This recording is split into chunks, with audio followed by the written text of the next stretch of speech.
Result বেরোনোর দিন দেখলাম দিনটা ছাত্রদের জন্য যতটা না টেনশনের, তার থেকে বেশি এক্সাইটমেন্ট থাকে আত্মীয়দের। মনে হয় ডাব্লিউবি বোর্ড না, কৌতূহলী আত্মীয় সমিতি রেজাল্টটা বের করছে। রেজাল্ট বেরাবার 2 মিনিট আগে থেকেই ফোন আসা শুরু। পাড়ার এক কাকিমা আমাকে ফোন করেছে, বলছে হ্যালো বাবা, রেজাল্ট বেরিয়ে গেছে? আমি বললাম না কাকিমা, আমি ডাব্লিউবি বোর্ডের অফিসে আছি, মার্কশিট লিখছি। তারপর রেজাল্ট বেরালো, আমি 72% নাম্বার পেলাম।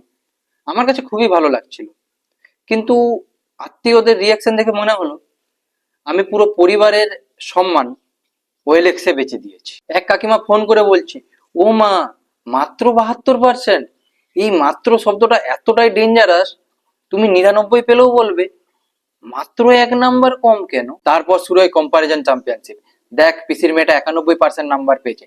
আরে পিসির মেয়েটা মানুষ না এআই রোবট, পড়তে বসে কি ঘুমায় না, নাকি ব্যাটারিতে ফুল চার্জ করেন? আমাদের বাড়িতে আবার একটা লেজেন্ডারি কাকা আছে, নিজে জীবনে মাধ্যমিক পাস করেন, কিন্তু আমাকে অ্যাডভাইস দিচ্ছে আর একটু মন দিয়ে পড়লে স্টার পেয়ে। কাকা, আপনি তো নিজের নামে স্পেলিং এ ইন্টারনাল চয়েস রাখতে, আর রেজাল্টের দিন মা বাবা থেকেও বেশি কষ্ট পায় আত্মীয়রা।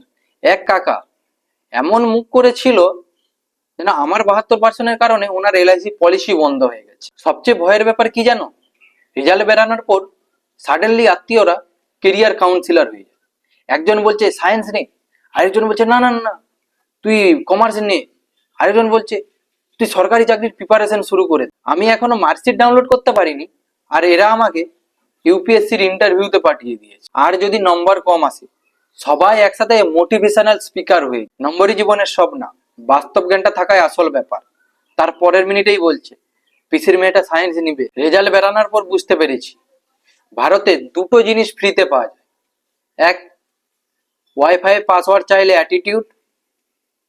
2, মাধ্যমিকের রেজাল্ট বেরালে ফ্রি অ্যাডভাইস। শেষে একটাই কথা বলবো, মাধ্যমিকের রেজাল্ট এক্সাম না, এটা একটা ফ্যামিলি ফেস্টিভ্যাল, যেখানে ছাত্ররা কম টেনশন নেয় আর আত্মীয়রা এন্টারটেনমেন্ট পায়।